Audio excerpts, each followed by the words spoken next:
জানাতে কি ভালো হবে না আপনি কি করছেন? আমি আমার বলছি সাইডে করেন, আপনি এইভাবে হাত দেখবেন। আমি এর জন্য রাগে আমার নিজে মহিলা মানুষ, এই যে আপনি আমার গায়ে হাত তুলতেছেন। আপনি হাত তুলে কথা বলেন এটা কিছু না, এই আপনি হাত তুলে কথা বলেন এটা কিছু না।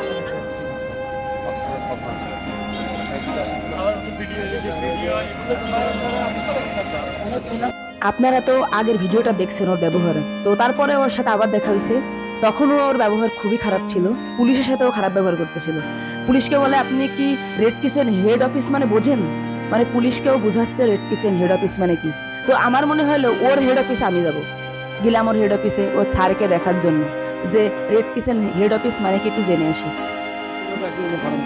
ও যে যে গাড়িটা যে করছে, গাড়িটা এই যে রাখা সামনে, এই যে গাড়িটা সামনে রাখা, ওই সাদা কালারের গাড়িটা ছিল না। আমি এত ঘুরি, মানে আমার সাথে এমন আকাঙ্ক্ষিত ঘটনায় প্রথম ঘটলো। বাইক তো আমরাও চালাই, গাড়িটা আমরাও চালাই।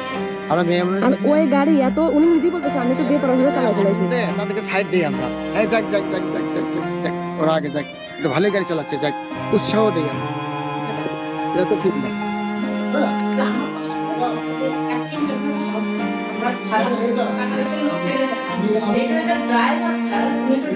এই ধরনের আচরণ যদি করে থাকে, really we are extremely sorry for that.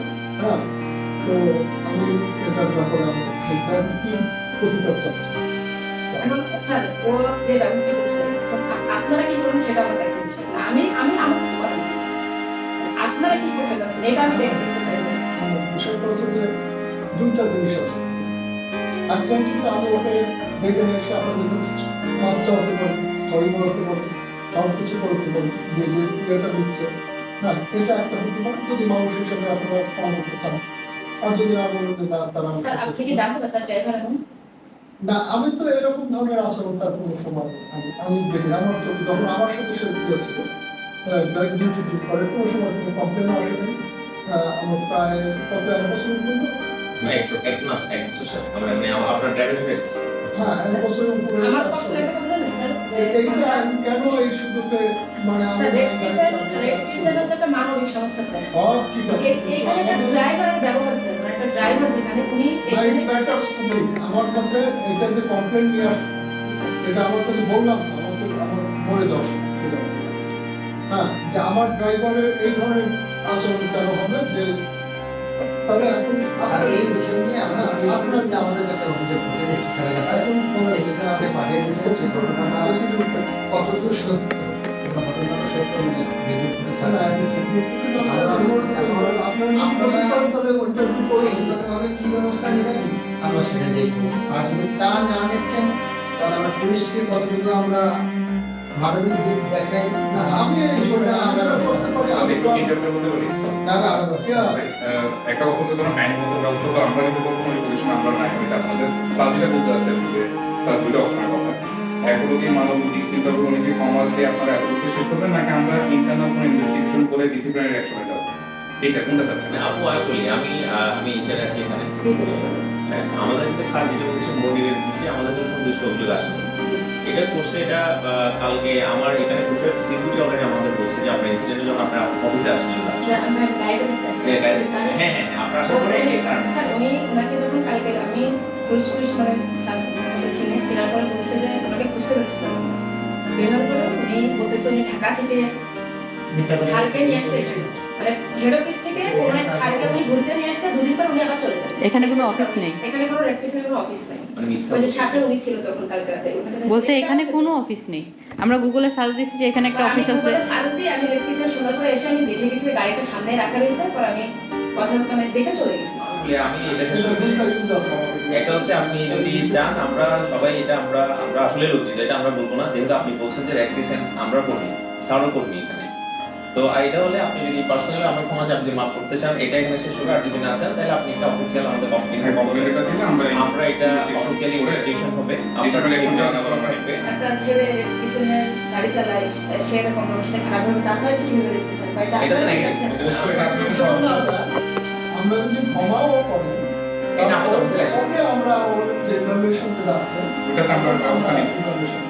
ওকে আমরা ওর যে ইনফরমেশন গুলো আছে ওটাতে আমরা ব্যবস্থা নিব। ঠিক আছে, আমার কাছে ক্ষমা চাইতে হবে, আমি চলে যাচ্ছি। না আপু না সমস্যা নেই, জানাই গেলাম জানা গেলে এবং এটার অ্যাকশন আমি মেয়ের মতো আমি আপনার যেটা ভালো মনে হয় সেটা আপনারা এখন যদি আপনাদের মনে হয় আপনি কিছু করবেন সেটা আপনাদের বিষয় তাহলে এটা তো সরি আপনার নামটা আমার নাম সব যেই হোক আমার পুরো একটা আমার জানাবো আপনার জন্য অ্যাটলিস্ট আমি লিখে দাও হ্যাঁ হ্যাঁ ঠিক আছে কারণ আবু ইহা বলি আমরা একটু পরে কেন দিলাম তো আছে তারপর কেন একদম কোনো ব্যক্তিগত আমি একটা কি না না কালকে পুলিশদের সাথে খারাপ আচরণ করছে ওনারা তো চুপচাপ মেনে নিচ্ছে মানে যে ভাষাগুলো বলছে বা উত্তর দেওয়ার মতো কোনো ওয়ে নেই জি ভাই কি হলো ভাই কি চাচ্ছেন কি বলেন না ওরা যারা সিদ্ধান্ত নেয় যারা ওনারা আমার উচিত ছিল তো তার ছাড়কে যে ছাড়ে গাড়ি চালায় ভদ্র ড্রাইভার আমার অবগত করার দরকার ছিল আমি জানাচ্ছি এখন ওনারা কি করবে সেটা ওনারা জানে সলিউশন ঠিক আছে প্রবলেম যখন পিছন হয়ে এই ওই আমার কাছে আসলো এসে বললো আপু সরি ভুল হয়ে গেছে মানে আমি ওনার সামনাসামনি হতে চাই না গাড়ি কই আপনাদের ও সামনে না আপনাদের অসংখ্য ধন্যবাদ ঠিক আছে সবাই অবগত আস্তে আস্তে না না আমি পুলিশদেরকে ভালোবাসি বাংলাদেশের মানুষের জন্য মানুষের যে ব্যবহার কারণ এদের লাগবে কি জানেন লাঠি আর লাঠি আপনি বলছেন যে আমি ক্ষমা করে দিলাম এইটা বলছি না হলে তারপরে আচ্ছা আমি ক্ষমা করবো না এখানে কি করবো আপনি বলেন আমাকে জানানোর দরকার ছিল যে আপনার ড্রাইভারের ব্যবহার এমন এবার আমার শুধু এইটা মানে একটা রেড কৃষ্ণের একটা ড্রাইভার যেটা মানে অফিসারের গাড়ি চালায় তার ব্যবহার এমন এটা শুধু আমার জানানোর খুব সামনে থেকে ইচ্ছা ছিল জানাইছি আর এখন আমাকে এসে ছাড়িয়ে বললো আমার কি লাভ এর লাভ আছে কোনো দরকারই নেই ড্রাইভার সাহেব যার গাড়ি চালান সে আছে রেড ক্রিসেন্ট সোসাইটির PMO BDR CS project officer Cox's Bazar শাখার হেড অফ অপারেশনের গাড়ির ড্রাইভার ছিলেন যে এমন খারাপ ব্যবহার করছে। ড্রাইভার সাহেব যার গাড়ি চালায় তার ব্যবহার তো দেখছেন, উনি খুবই দুঃখ প্রকাশ করছে এবং অত্যন্ত ভালো মানুষ, আমার সেটা মনে হয়েছে। তো মেন এই ড্রাইভার এমন ব্যবহার করার কারণটা আমি যখন স্যারের সাথে কথা বলছি তখন বুঝতে পারলাম ও নিজেকে ভাবছে আমি একজন বড় অফিসারের গাড়ি চালাই, আমি অনেক কিছু। আপনি যদি অযোগ্য লোককে যোগ্য জায়গায় বসান সে কিন্তু ওই জায়গাটা ধরে রাখতে পারবে না।